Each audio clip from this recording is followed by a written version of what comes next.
afternoon, good evening. Welcome to Radio Works World. I am Casper Moodie, your champion's host, and I would like to welcome everyone back to my show this morning, where we'll be having a look at my life as a teenager, fighting struggle against weight loss and coming out on top.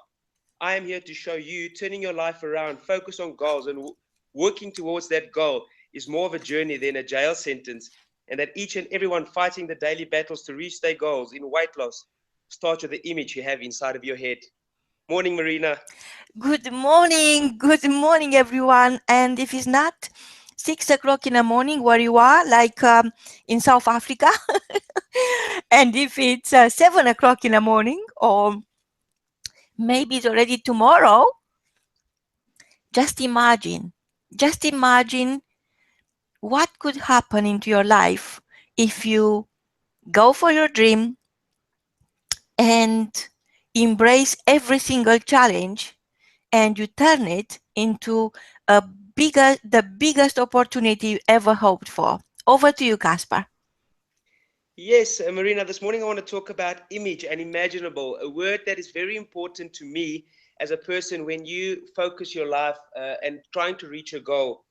The word imaginable is an important part when you want to reach your goal. If you can imagine it, you can achieve it. I remember in my school days, every day I would imagine myself as the sports person taking part in a sport and shining out amongst my team members. I never thought I would be a triathlete, but rather a sportsman where I'm involved in a team sport where I have lots of teammates.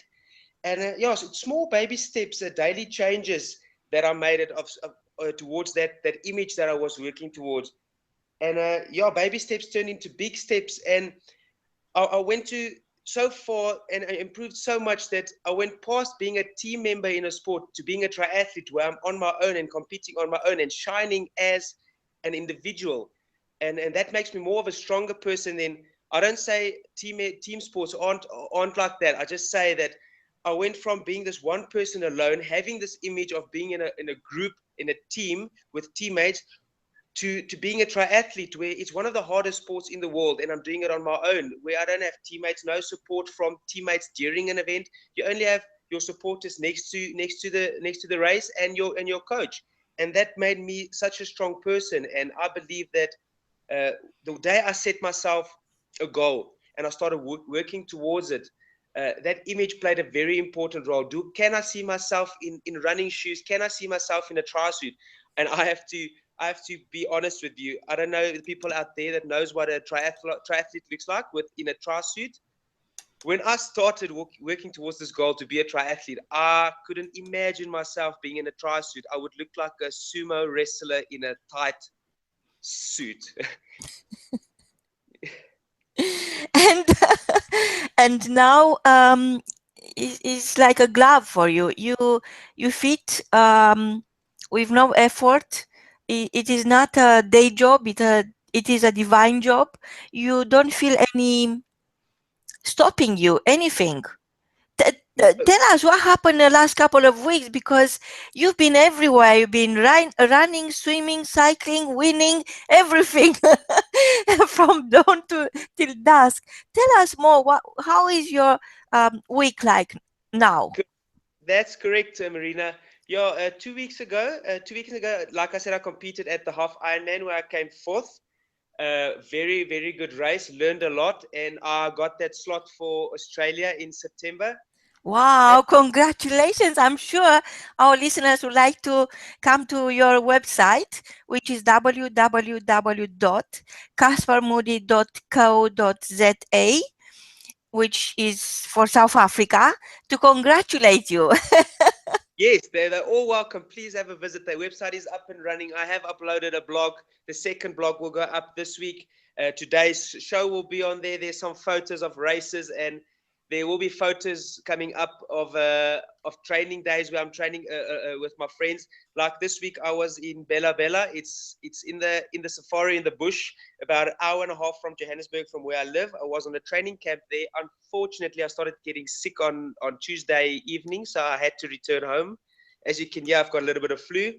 So yeah, I'm recovering at home. This afternoon, I'm going to Nelspruit I'm going to a festival for the weekend with some friends, some off time for me. And once I get back, I'm going back to the training camp on Monday. And so the preparation starts fully. I'm leaving for France in 2 weeks. And then the second part of 2016 is going to take full force and a lot of hard work. Wow. Casper, I could only imagine. I'm sure our listeners are with me on this. You could only imagine how your life could be, and you could only imagine how the rest of your life could be once you have a vision, once you get clarity in your mind. What is that you want?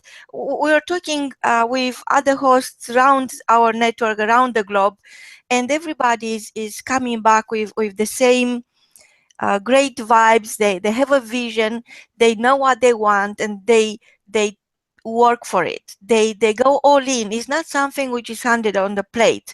And coming back to the plate, you started this journey because it was your only obsession in your mind was how to move to the next stage in your life when um, you are not replacing the hunger for success with the addiction for food, for bad food.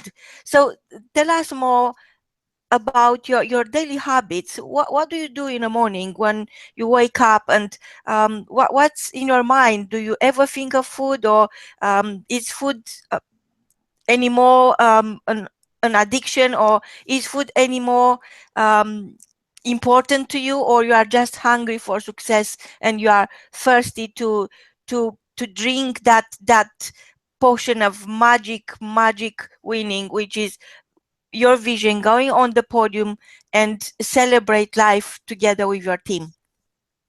Marina, yeah, food still plays a very important part in my daily life, and so it should in everybody. Even if you're fighting the battle against weight loss, food is still the biggest. When I wake up in the morning, but I'm looking at food in a different way now. Let me say it rather that way. Like, wake up in the morning, I cannot wait to have my breakfast, but my breakfast is not a McDonald's McMuffin or a muffin or any toast and scrambled eggs and bacon and all of that. So how is the champion's breakfast looking like? Well, I wake up in the morning and I cannot wait to get myself a fruit and some muesli and yogurt and some honey, or I have jungle oats, and or I'll just have some scrambled egg with rye bread. Yes, yeah, that's what I eat in the morning. And you have to, the way we train and the amount of hours we put in a day, you have to feed your body so that it can react to that food and build up strength for the next second sessions. Because you do 2 to 3, sometimes 4 sessions a day.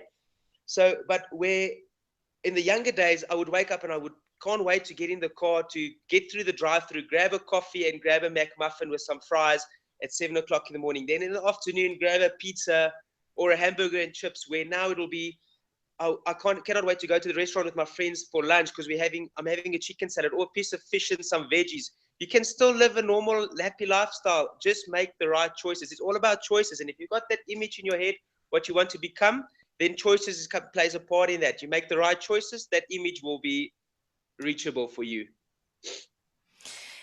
And you see, the way you live, is this old saying that you are what you eat. And I don't know if it's offensive for some of our listeners, but the reality is that you really are what you feed your mind with. That What is the feast for your soul? What makes you be excited and um, unstoppable?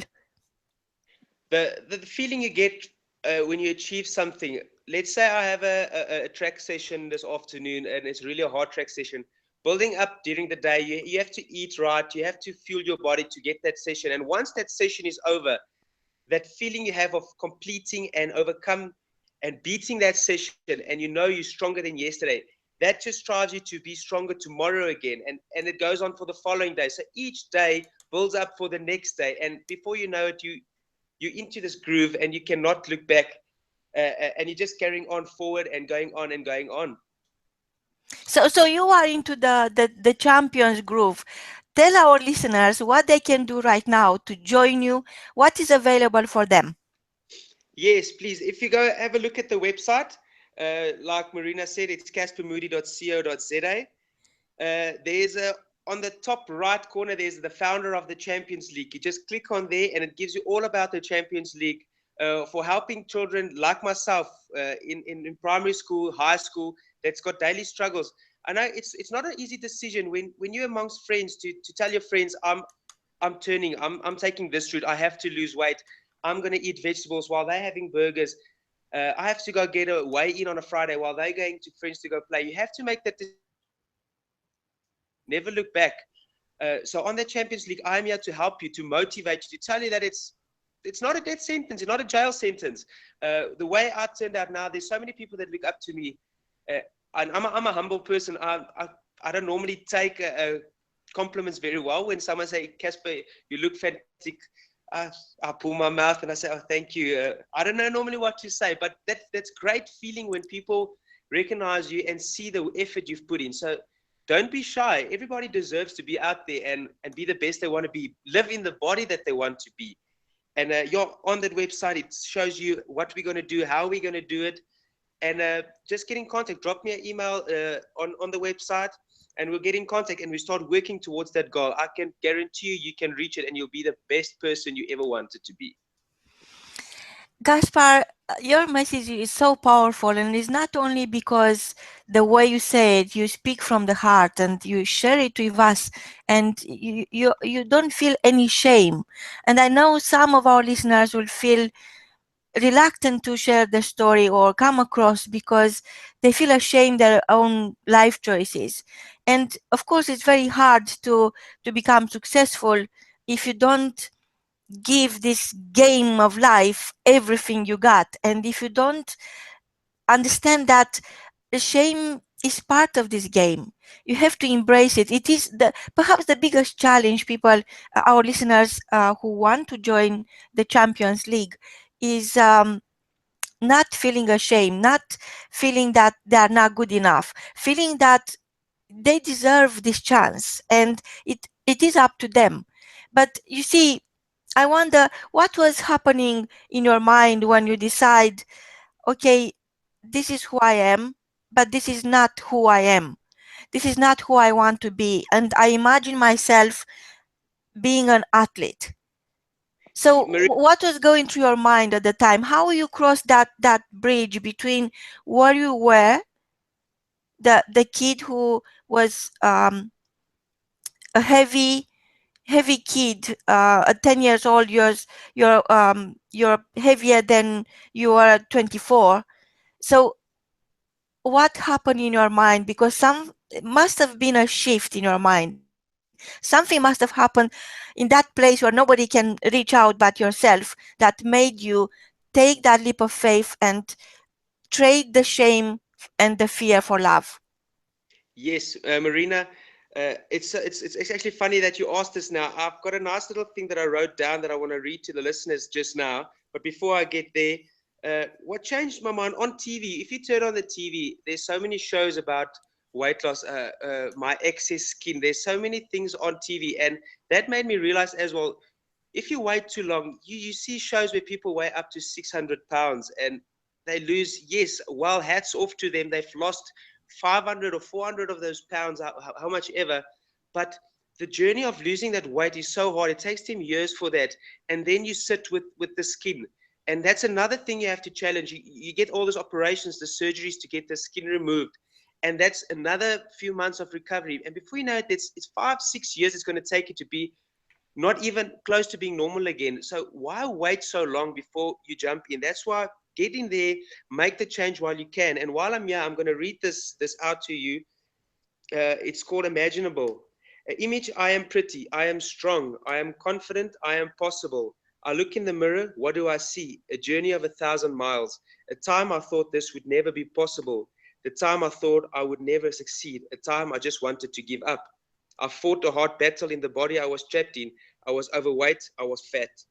I decided to take the first step, a step into a healthier lifestyle, a step into turning negative into positive, to build a body I wanted to be in.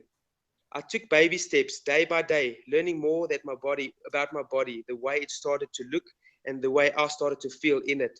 I stuck 99.9% to a healthy diet, Some days it was tempting. I wanted to indulge in foods, but I pulled through the training. I pulled through. The training was tough, but the more I attempted, the more I wanted to do, because a quitter never wins and a winner never quits. Results started to show as I believed more in myself, as I believed I was possible. The image in the mirror became a smaller image. As the journey of 1,000 miles continued, the baby steps became elephant steps. The winner that wanted to quit became the winner within. My smile returned, my confidence regained, my sadness turned into happiness. The journey of 1,000 miles I walked, and still walking today, turned me into the winner I believe I have become. That's something that I wrote this morning. That is also, it's also a close friend of mine that knows me very well. That I'm also helping with this sport, and she knows what I've been through in daily, what I'm going through still now to reach that goal. And this was just a very close to my heart, and it basically sums up how I am. And I just wanted to read it out to the listeners. Oh, Casper, I'm so grateful you share this with us, and you share your story, and you share your heart, and you share your vision for other people to become who they could be. And it is nothing I can add to what you said. It's very powerful. The only one thing um, I would think could match what you said, what you shared today, is what Pablo Picasso said a while ago. He said that everything you can imagine is real. From both of us, until next time, is goodbye. Cheerio.